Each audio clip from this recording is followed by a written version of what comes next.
네, 오늘은 두 가지 지혜라는 제목으로 함께 말씀을 나누고자 합니다.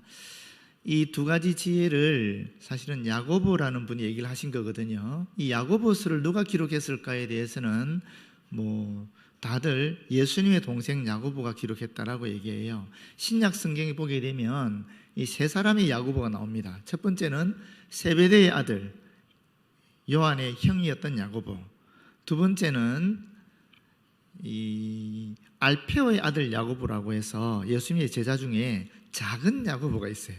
지금 세베대의 아들 야고보는 큰 야고보고 알페오의 아들 야고보는 작은 야고보예요. 예수님의 제자 중에 야고보가 둘이다라고 볼 수 있겠지요. 그리고 마지막 세 번째가 예수님의 친동생 야고보입니다. 예수님의 동생이 네 사람이 기록되어 있거든요. 그 중에 제일 첫 번째로 기록되어 있는 이 형제가 야고보입니다. 그런데 사도행전 15장에 보게 되면 이 야고보가 예루살렘 교회의 가장 훌륭한 지도자가 됐던 것 같아요. 그래서 사도행전 15장에 예루살렘 공의회가 열리잖아요. 기독교 세계에 있어서 처음, 그때는 기독교로 말하기도 좀 곤란하긴 하지만 그래도 기독교는 기독교니까 기독교 세계에서 처음으로 이 이방 기독교인들과 또 유대 기독교인들 간의 문제를 해결하기 위해서 모였었어요. 그래서 거기서 결정된 게 뭐냐면 오직 예수를 믿음으로 말미암아 구원을 받는다, 이게 결정이 되었고, 그래도 유대 기독교인들을 위해서 유대 기독교인들이 싫어하는 것은 좀 삼가했으면 좋겠다라고 하면서 피를 마시는 것, 우상 제물을 먹는 것, 이런 것들 네 가지를 이제 안 하는 걸로 그렇게 했지요. 그 결정이 된 게 예루살렘 공의회예요. 그런데 그게 결정이 되고 나서 그 예루살렘 공의회의 회장이었던 야고보가 기독교 세계에 목회 서신을 보냅니다. 그런 내용이 사도행전 15장에 나와요. 그렇기 때문에 이 야고보서는 이와 같이 목회 서신 형태로 예수님의 동생이었던 당시 예루살렘 교회 수장이었고 또 예루살렘 공의회 회장이었던 그 야고보가 기록하지 않았을까라고 생각합니다. 그런데 기록에 의하면은 그 야고보는 별명이 있었는데 첫 번째가 낙타 무릎이라는 별명을 가졌어요. 이분이 얼마나 하나님의 백성들을 위해서 무릎 꿇고 기도했는지 그 무릎이 낙타의 발톱처럼 그렇게 딱딱하게 되었다라는 거예요. 그래서 낙타 무릎이라는 이 별명이 있고, 또 하나는 의인 야고보라는 별명을 가졌어요. 의인 야고보. 율법대로 하나님 말씀 그대로 의롭게 살았기 때문에 그때 그 당시 사람들이 의인 야고보다, 저 사람은 의인이다, 이렇게 칭했다라고 해요. 근데 이분이 어떻게 돌아가시냐면 62년경에 그 예루살렘에서 이 돌에 맞아서 순교하는 그렇게 돌아가셨어요. 그래서 그런 기록들이 남아 있습니다.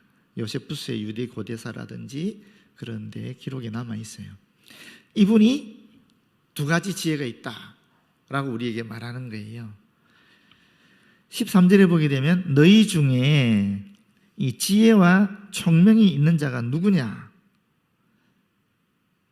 사실 이 지혜라는 것은 사람 눈에 안 보이잖아요. 총명이랑도 사람 눈에 안 보이잖아요. 그럼 어떻게 알 수 있겠어요? 그 지혜와 총명이 드러난 행위를 통해서만 우리는 알 수 있는 거죠. 그래서 그 뒤에 보면 그는 선행으로 말미암아 지혜의 온유함으로 그 행함을 보일지니라, 이렇게 이야기하고 있습니다. 지혜와 총명이 사실 같은 말이죠. 유사한 말이잖아요. 그죠? 그런데 어원적으로는 조금 차이가 나요.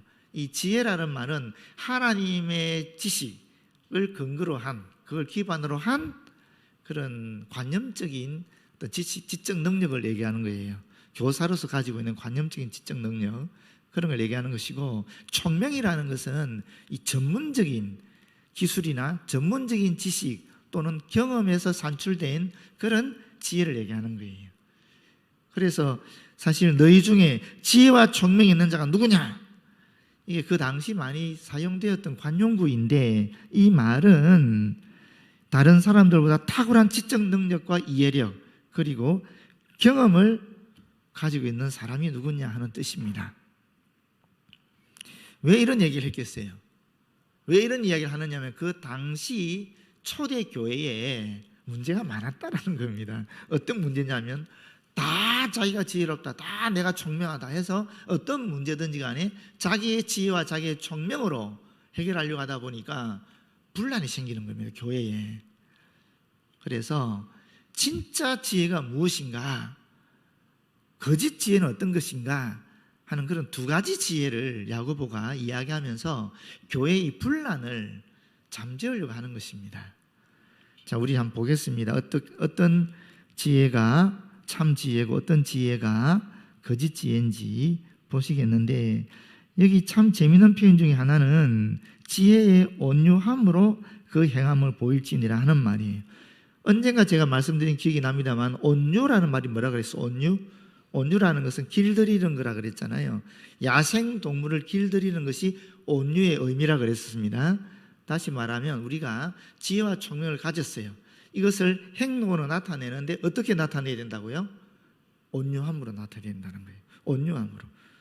내 지혜를 표현할 때에 그대로 직설적으로 표현해서는 안 되고 상대방의 마음을 헤아리면서 절제하면서 부드럽게 친절하게 그렇게 표현해야 된다 하는 이야기를 하고 있는 것입니다. 그러면서 이제 두 가지 지혜를 얘기합니다. 첫 번째는 세상의 악한 지혜를 얘기하고, 두 번째는 하나님의 선한 지혜, 하늘의 선한 지혜를 이야기하고 있습니다. 세상의 악한 지혜를 단적으로 얘기한다면 정욕으로 또는 이기적인 본성으로 교회를 분열시키는 특징을 가지고 있는 지혜입니다. 14절이죠. 그러나 너희 마음속에 독한 시기와 다툼이 있으면 자랑하지 말라. 진리를 거슬러 거짓말하지 말라. 여기 시기라는 것은 열정 그리고 질투, 이 단어가 복합적으로 포함되어 있는 말입니다.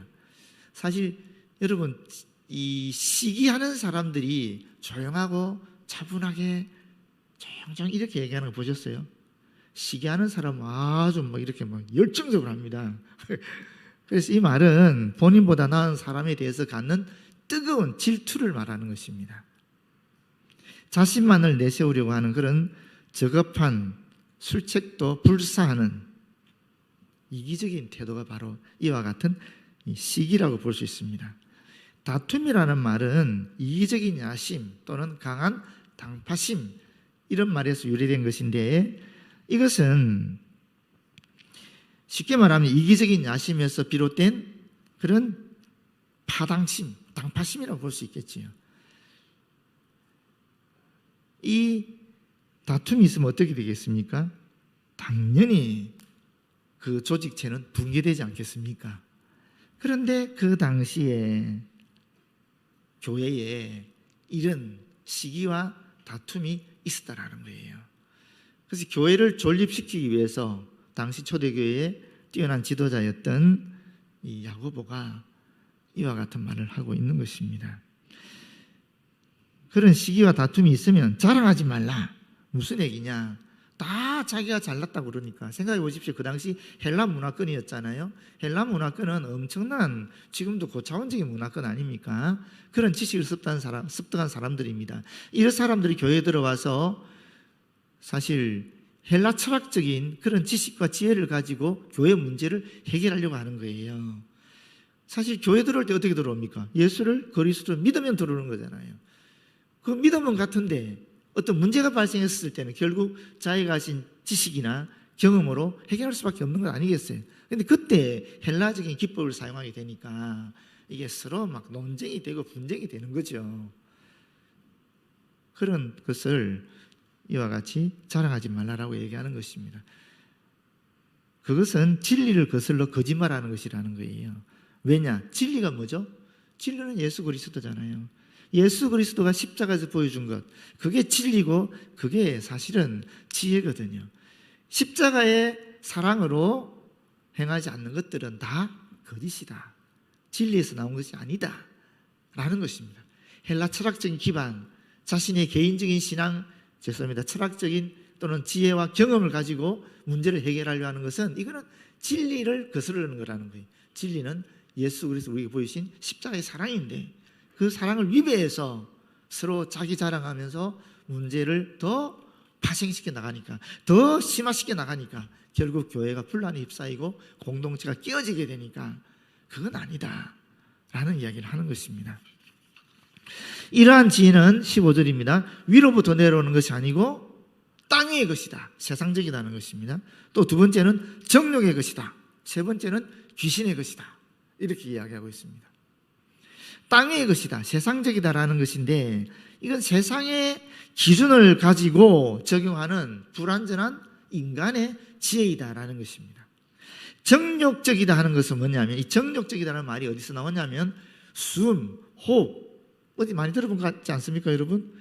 성령을 얘기할 때 우리가 부시키라 그러거든요. 그런데 이 부시키라는 단어 속에서 나온 말이에요. 숨, 호흡에서 나온 말이에요. 그런데 사람은 사실은 이 생명체이기 때문에 생명체는 본능적으로 두 가지 이 본능을 가지게 돼요. 첫 번째가 뭡니까? 모든 생명체는 이 두 가지 본능을 가지고 있어요. 사람을 비롯해서 모든 생명체는 첫 번째가 생존 본능이죠. 그렇죠? 두 번째는 종족 본능입니다. 모든 생명체는 자기 스스로 생존하려고 하고 또 자기 생명체를 후대로 이으려고 하는 본능이 있어요. 인간도 그게 있어요. 그런데 인간은 사회적인 규범이나 교육을 통해서 그걸 절제하는 겁니다. 특히 종교라는 것은, 신앙이라는 것은 더 높은 차원의 윤리를 얘기하는 것이거든요.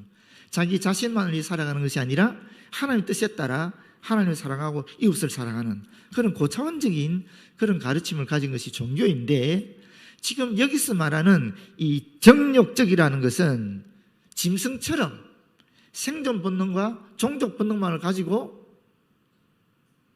자신의 쾌락을 추구하는, 자신의 목적을 추구하는 것을 이야기하는 것입니다.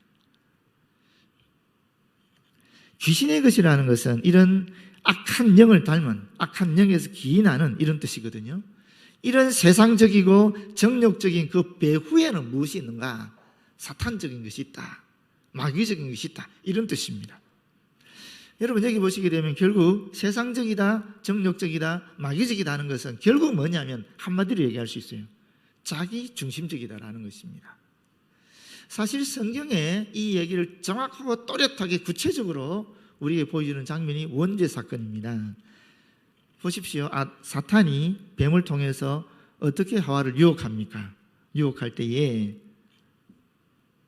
네가 이것을 먹으면 하나님처럼 될 거야. 창조주와 피조물 사이에는 넘어설 수 없는 경계가 있거든요. 하나님과 아담 사이에는 넘어설 수 없는 경계가 있는 거예요. 그런데 사탄이 유혹하는 것은 그 경계를 넘어서 피조물이 네가 창조주가 될 수 있다 라는 것입니다. 정욕적인 거잖아요. 사탄이 배후에서 인간의 자기 중심성을 격발시키는 거죠. 그 결과 어떻게 됩니까? 세상적인 모습이 나타납니다. 제일 먼저 나타나는 게 책임 전가예요. 하와가 처음에 왔었을 때에 아담이 뭐라 그럽니까? 내 뼈 중에 뼈고 살 중에 살이다. 무슨 얘기입니까 그게? 엄청나게 사랑스럽다라는 거예요. 그런 표현이거든요 그게. 막상 원죄를 딱 짓고 나서는 뭐라 그래요? 저 여자 때문에 이렇게 얘기하거든요. 저 여자 때문에. 근데 그 책임 전가는 여자한테만 가느냐? 아닙니다. 누가 준 여자입니까? 하나님이 주신 저 여자 때문에 내가 선악과를 먹었습니다. 하나님께까지 책임을 전가시키는 거예요. 이게 세상적인 거거든요. 하물며 더 나아가서 보십시오. 이 가정이 쫓겨났습니다. 쫓겨나서 가인을 가졌어요. 가인을 낳은 거예요. 얼마나 기쁘고 즐거웠겠어요. 진짜 그 가정이 하나가 된 거예요. 온전한 가정이 된 겁니다. 아이를 통해서. 그리고 아벨도 가지게 된 것입니다. 또 아벨이 자랐어요. 가인과 아벨 둘 다 잘 자라난 것입니다. 그런데 둘이 같이 하나님께 예배를 드리는데, 제물을 바치는데 가인이 자기 농사 지은 것으로 드렸고 가인도 자기가 목축 일을 한 것으로 드렸어요. 그런데 하나님께서 아벨의 제물은 받아들이는데 이 가인의 제물을 받지 않는 거예요. 그때 가인의 마음속에 삭튼 것이 무엇입니까?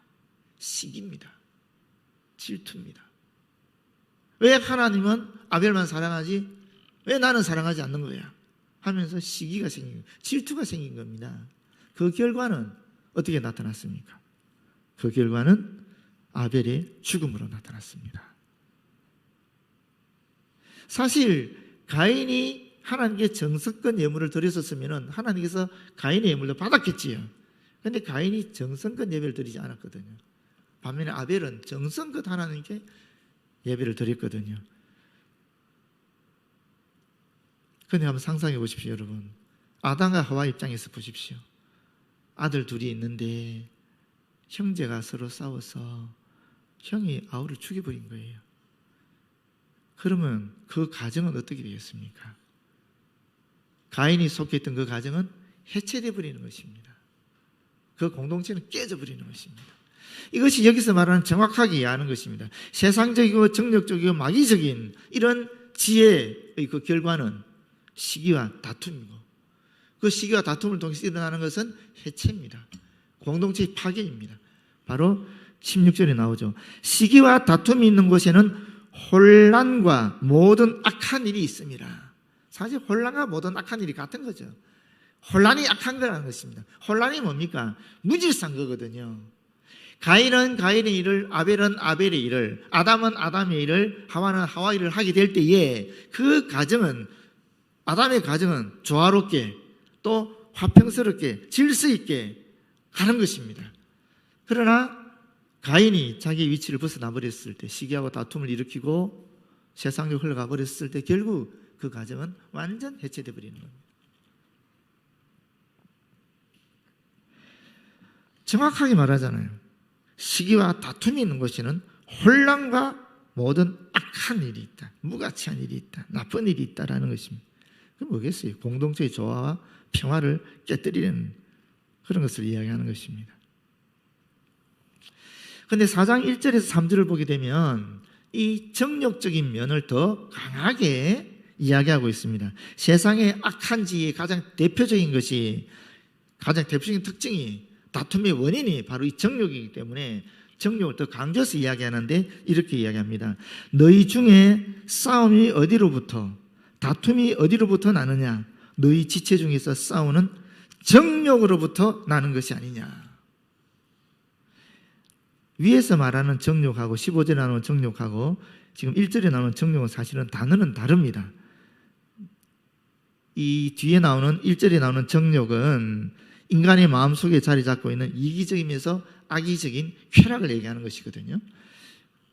영어로는 디자이어라는 거죠. 디자이어를 얘기하는 거예요. 인간은 자신의 쾌락적인 삶의 만족을 얻기 위해서 끊임없이 이 욕망을 키워나가는데, 그 탐욕스럽고 또 다투기 좋아하면서 남이 군림하고자 하는 그 욕망은 인간을 서로 간에 싸우게 만든다는 것입니다. 자신의 쾌락을 만족시키려고 하는 이런 정욕, 이 욕망이라는 것은, 이 욕심은 자신을 방해하는 그 어떤 대상도 결코 용납하지 않기 때문에 당연히 거기에는 싸움이 일어날 수밖에 없다라는 것입니다.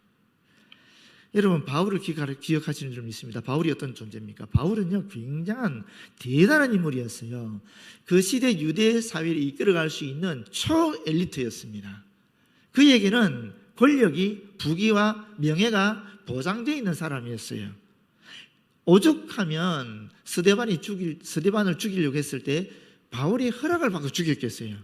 그 위치에 있는 사람입니다. 바울은 대단한 인물이었어요. 그런데 이 바울이 예수님을 만나고 나서부터 어떻게 했습니까? 자신이 가지는 모든 그런 미래의 가능성, 그리고 자기가 가진 세상적인 지식, 또 경험들 다 뭐로 여겼다 그랬어요? 배설물같이 여겼다 그랬습니다. 똥오줌같이 여겼다는 소리거든요. 그리고는 어떻게 했습니까? 주의 복음을 들고 최전선에서 핍박과 박해를 감수하면서 죽음의 위협 속에서도 주의 복음을 전한 사람입니다. 대단한 인물이죠. 그런데 이분이 스스로 어떻게 고백하는가 보십시오. 로마서 7장 23절에 내 지체 속에서 한 다른 법이 내 마음의 법과 싸워 내 지체 속에서 죄의 법으로 나를 사로잡는 것을 보는도다. 하나님의 지혜와 이 세상의 지혜가 자기 안에 다 있다라는 거예요. 이게 엄청나게 싸우고 있다라는 거예요. 우리같이 편안하고 자유롭게 후방에서 이렇게 예배를 드리는 것이 아니라 그야말로 자기가 가진 모든 것들을 다 분토같이 여기고 예수 그리스도의 복음을 위해서 그 최전선에서 죽음의 위협 속에서도 복음을 전하고 있는 이 위대한 사도의 마음속에 이와 같은 세상의 지혜가 끊임없이 일어난다라는 거예요.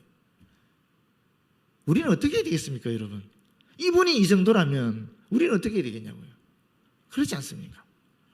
그래서 바울은 또한 이렇게 고백합니다. 고린도전 15장 31절에 나는 날마다 죽노라, 이렇게 얘기하는 것입니다. 뭘 죽이는 거겠어요? 자기 속에 있는 이 정욕을 죽이는 겁니다. 자기 속에 있는 이 세상의 지혜가 일어날 때마다 날마다 그것을 죽이는 그런 작업을 한다라는 거예요. 2절에 보시면 너희는 욕심을 내어도 얻지 못하여 살인하며 시기하여도 능히 취하지 못함으로 다투고 싸우는도다. 가인과 아벨 사건이 딱 떠오르죠, 그죠? 근데 여러분 보십시오. 가인이 얻고 싶었던 것은 무엇일까요? 가인이 사실은 얻고 싶었던 게 무엇입니까? 무엇을 얻고 싶었습니까? 왜 가인이 아벨을 시기하고 질투하고 죽음에 이르기까지 했습니까? 무엇을 얻고 싶었어? 하나님의 인정 아니겠어요? 하나님의 사랑 아니겠습니까? 그렇지 않겠습니까? 가인이 얻고 싶었던 것은 사실은 하나님의 인정이었어요. 하나님께 사랑받는 것이었어요. 그런데 이 시기와 다툼을 통해서, 형제살이를 통해서 그걸 얻었습니까? 얻지 못했어요. 그게 중요한 겁니다. 비록 시기하고 질투하고 애를 썼지만 원하는 걸 얻지 못했다는 거예요.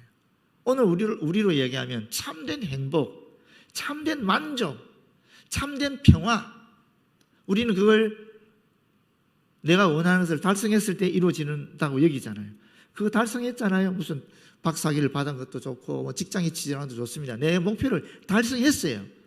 그러나 그 달성하고 나면 마음에 참된 평화, 기쁨이 넘치는가? 아닙니다. 또 다른 게 내 앞에 나타나는 거예요. 결국 세상적인 거로 시기하고 다투어서 내가 원하는 것을 이룰 수 있느냐? 안 된다라는 거예요. 그럼 어떻게 얻을 수 있느냐? 너희가 얻지 못하면 구하지 아니하기 때문이요. 기도를 통해서 하나님부터 지혜를 받아야 참된 만족, 참된 기쁨, 참된 평화를 얻을 수 있다는 거예요. 그런데 기도해도 못 받는 것은 왜 그런가? 3절이죠. 구하여도 받지 못하면 정욕으로 쓰려고 잘못 구하기 때문이다. 이 정욕이라는 말은 앞에 나오는 1절의 정욕과 같은 단어입니다. 영어로는 여기서는 on your pleasure라고 되어 있어요. 자신의 쾌락만을 위하여, 자기 자신의 즐거움만을 위하여 구하기 때문에 하나님께서 안 준다라고 얘기하고 있는 것입니다. 물론 하나님은, 아버지 하나님은 자녀들이 원하는 모든 것을 사실은 주세요. 여러분이 원하는 것을 다 무엇이든지 간에 달라고 요청하면 주십니다. 주시는데 여러분의 신앙이 깊어지고 또 연륜이 더 깊어지면 깊어질수록 점점 성장하는 것 아닙니까? 여러분, 초등학생이 엄마 아빠한테 달라고 요청하는 것하고 대학생이 엄마 아빠한테 달라고 요청하는 게 같을 수 있어요? 아니잖아요. 초등학생은 지나가다가 사탕 하나만 있어서 사탕 하나 사달라 그래요. 안 사주면 땡깡 부려요. 근데 대학생이 엄마 아빠한테 사탕 안 사준다고 땡깡 부립니까? 그건 아니잖아요. 그러니까 이게 신앙의 연륜이 깊어지면 깊어질수록 주님께 구하는 기도의 내용도 사실은 달라지는데, 그전에는 어린아이 같았을 때는 내가 원하는 걸 뭐든지 다 하나님께 달라고만 얘기해요. 그러나 우리의 신앙이 성숙해지면 내가 하나님께 달라고 하는데 하나님의 응답이 어떻게 오느냐면, 이건 내 뜻이 아닌데, 그거 이루어지면 너한테 유익하지 않은데, 그러면서 그 다음에 기도의 내용이 내 뜻을 구하다가 그 다음에는 하나님, 이것이 주의 뜻이 합당합니까? 그래서 주님의 뜻을 구하게 되는 거예요. 더 성숙해지면 내 뜻을 끊고 주님의 뜻을 내 뜻으로 여기게 되는 그런 식으로 기도의 결론이 맺혀지는 것입니다. 지금 그런 얘기하는 겁니다. 잘못 구하는 기도이기 때문에 하나님께서 안 들어주실 때도 있다. 잘못 구하는 것이 뭐냐? 정욕 때문에, 내 자신의 쾌락을 위해서 구하는 기도는 하나님이 안 들어주신다라는 얘기입니다.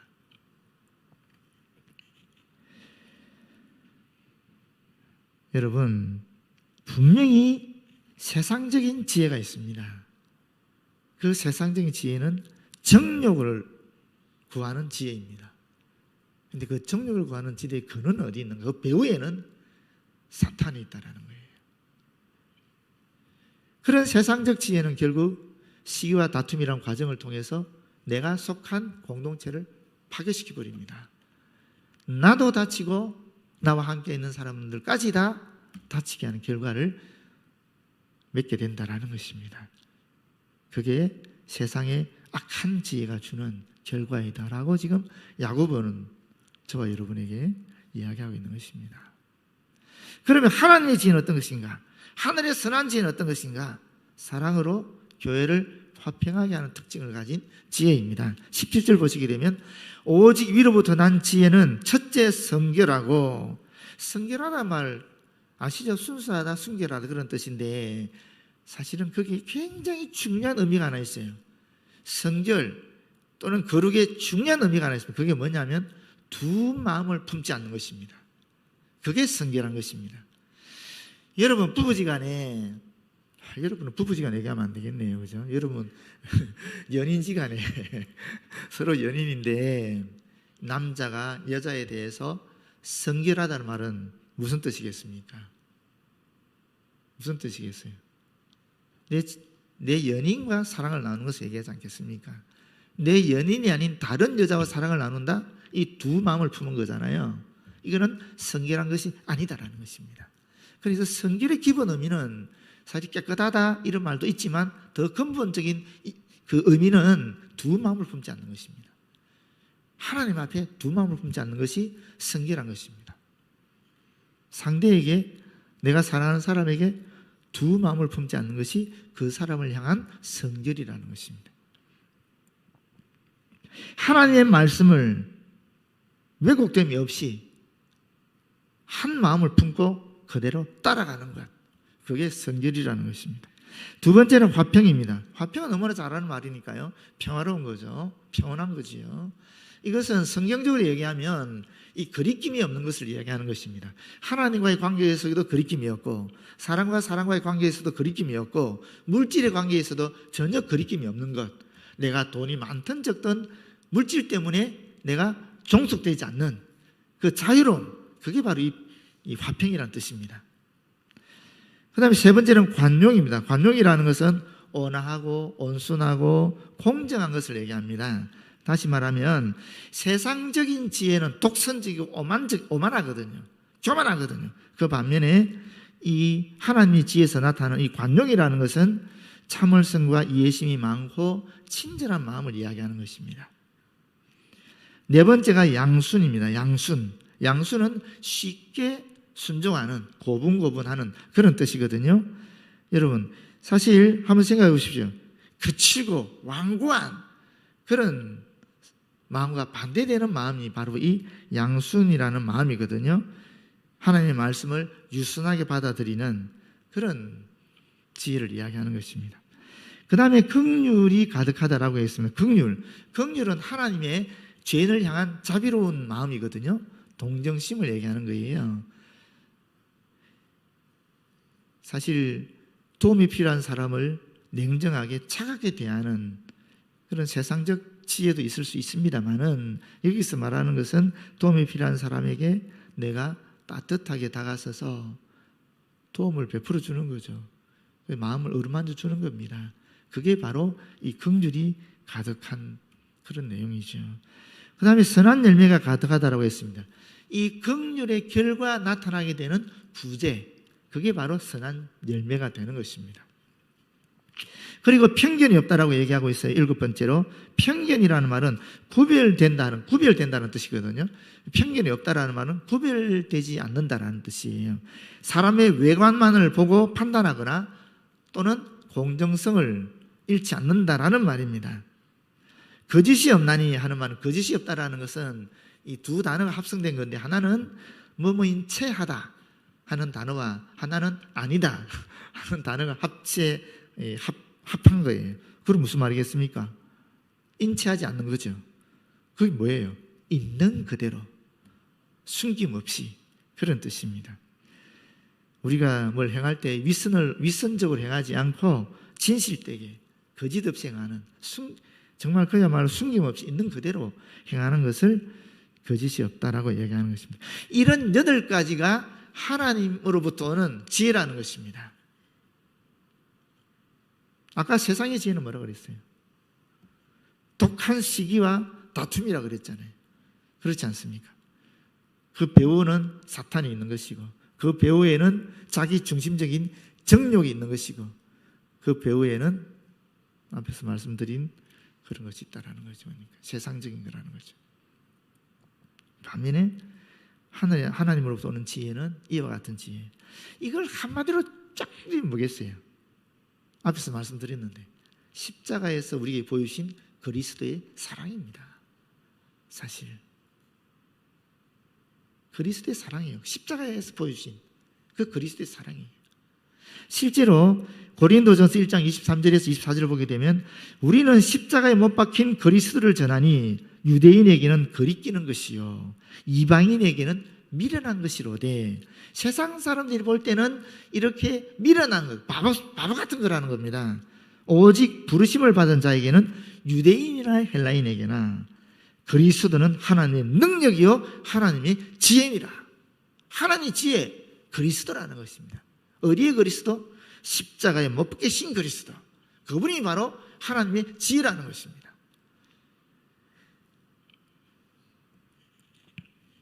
그래서 18절에 보게 되면 화평하게 하는 자는, 이거 다시 한 번 더 강조하는 거죠. 앞에서 꼭 정욕을 강조한 것처럼 뒤에서는 화평을 강조하는 것입니다. 왜? 이 화평이 모든 덕을 8가지 덕을 포함하는 8가지 있는 그 덕 중에서 가장 이 모든 다른 것들을 다 포함하는 그런 가치를 가지고 있기 때문에 화평을 강조하는 것입니다. 그래서 뭐라고 합니까? 화평으로 심어 의의 열매를 거두느니라. 화평으로 심어 의의 열매를 거둔다. 이거 13절에 나오는 선행으로 말미암아 지혜의 온유함으로 그 행함을 보일지라는 말 같은 것입니다. 지혜의 온유함으로 선행을 의의 열매를 거두는 얘기죠. 그러니까 어떻게 가능하다고요? 그리스도의 십자가의 사랑으로, 사실은 그 하나님의 지혜인 그 그리스도의 십자가의 사랑, 그 사랑으로 우리가 화평을 이룰 수 있다는 것입니다. 그 화평이 의의 열매라고 이야기하고 있는 것입니다. 지난주 수요일 날 카이스트에서 여러분은 모르는 가운데에 엄청난 일이 우리 교회에서 일어났어요. 그렇게 얘기하면 안 되구나. 지난 수요일에 우리 교회로서는 역사적인 사건이 카이스트에서 있었습니다. 여러분 전혀 모르시죠, 그렇죠? 국제센터 현판식입니다. 판포유식에서의 사진. 그 국제센터 양쪽에 현판이 붙었어요. 그 내용은 이와 같은 현판입니다. 본 카이스트 국제교류센터는 2006년 12월 대덕 한빛교회에서 기탁한 기금이 소중한 미랄이 되어 이후 학교와 정부의 지원을 더해 2010년 7월 완공되었으며 향후 카이스트 국제화와 외국인 학생 및 교원 지원의 중심지로 자리매김할 것이다. 저게 국제센터 들어가는 입구 양쪽에 지금 붙어 있을 거예요. 네, 감사합니다. 여러분, 2005년경에 2006년 그때 우리 교회에서 그 당시는 이 12대 총장이었더라고요. 11대 총장님이신데 카이스트에 그분 이름이 여기 있나? 네, 그분 이름이 좀 영어라서 제가 하여튼 12대 총장님 이름이 여기 있구나. 로버트 러플린이라는 분이 혹시 아세요? 여러분 잘 모르시죠? 러플린 총장이 2006년 7월 13일까지 계셨는데 그때 우리 교회와 접촉이 됐어요. 우리 교회는 여기 650평인데 부지가 좀 좁거든요. 그런데 카이스트는 부지가 워낙 넓으니까 이 카이스트에 한 300평 정도의 땅을 우리에게 주면, 우리에게 빌려주면 우리가 거기다가 국제센터를 짓겠다. 그리고 카이스트에 기증하겠다라는 거예요. 그런 논의를 했어요. 대신 그 국제센터는 우리 교회가 운영하는 겁니다. 카페도 하고 한글학교도 하고 외국인들을 위한 그런 것을 운영하겠다 해서 그게 얘기가 논의가 된 거예요. 그러다가 이 13대 총장이셨던 서남표 총장 때에 이게 협약서로 MOU를 체결한 거예요. 그 내용이 언론에도 보도됐어요. 여기 보게 되면 대전 대덕 한빛교회 카이스트의 5억 기부, 외국인 학생 및 가족 위한 인터내셔널 센터 건립 기금으로 해서 이 뉴스파워라는 데서 나왔는데, 대전 대덕 한빛교회는 한국과학기술원의 외국인 학생과 가족을 위한 카이스트 인터내셔널 건립 기금으로 5억 원을 기부하기로 하고 4일 카이스트와 협약서를 체결했다. 2006년 12월에 체결했다라는 것입니다. 학교와 담장 하나 사이 위치한 대덕 한빛교회는 교회에서 외국인 한글학교를 운영하는 등 외국인들에 대한 관심을 기울여왔다. 특히 카이스트의 외국인 상담센터가 너무 규모가 작은 것을 알고 기부를 결정한 것으로 알려졌다. 대덕 한빛교회는 인터내셔널 센터가 완공되면 향후 20년간 외국인 한글학교 사역을 비롯한 외국인 돌봄 사역을 위탁 운영하게 된다. 이렇게 협약을 한 거예요. 그리고 우리 교회가 은행에서 5억을 대출을 받아서 기증했어요. 그래서 국제센터가 생겼거든요. 그런데 약속을 안 지킨 거죠. 약속을 안 지킨 거예요. 그래서 제가 봤을 때 어떤 장로님은 카이스트가 우리와 이 협약을 깼기 때문에 우리가 기부한 5억을 받아와야 된다는 분도 있었어요. 말 되잖아요, 그죠? 그렇지만 대다수의 장로님들은 그래도 우리가 헌금한 것이 귀하게 카이스트를 위해서 사용되고 있으니까 그렇게 놔두자라고 얘기한 분도 있었어요. 그런데 제가 카이스트 부총장 하신 분 집을 신방을 하게 됐어요. 우리 교회 성도 중에 있습니다. 집사님인데 박현욱 집사님이라고. 그분 신방을 가게 되어서 제가 그 얘기를 했어요. 우리 교회가 이렇게 해서 여차저차해서 이 기증을 하게 되었는데 지금 카이스트는 그 역사를 모르는 것 같습니다. 그 집사님이 알고 계시더라고요, 그 내용을. 그래서 그 집사님과 또 카이스트는 부총장이 3분 계신다면서요. 아, 몰라요? 관심이 없으시군요. 그분이 그 부총장이셨으니까. 또 대덕교회 장로님 한 분이 부총장이셨어요. 근데 이분도 그 역사를 알고 있는 분이에요. 그 두 분이 이야기하고 총장님한테 가서 얘기한 거예요. 대덕 한빛교회가 이런 일이 있었다. 우리가 거기에 대한 고마움을 표현해야 되지 않겠느냐. 그래서 이런 현판을 달자라고 된 겁니다. 그런데 실무진이 진행하는 동안에 이 코로나가 워낙 심해져가지고 드디어 지난 10월 5일 날 협약을 한 거예요. 여러분, 우리가 2006년에 이 5억을 대출을 받았는데 언제 다 갚았는지 압니까? 우리 교회가? 2021년 10월입니다. 15년 만에 그걸 다 갚았어요. 세상적 지혜로 보면 어떻습니까? 세상적 지혜로 보게 되면 우리는 대출해서 준 거예요. 그렇지 않습니까? 그것도 15년 만에 겨우 작년에 갚았어요. 작년 말에. 당연히 받는 것이 맞지요. 약속을 깬 거니까. 그렇지 않습니까? 그러나 교회는 하나님의 지혜로 참고 관용하고 인내하면서 기다린 것이죠.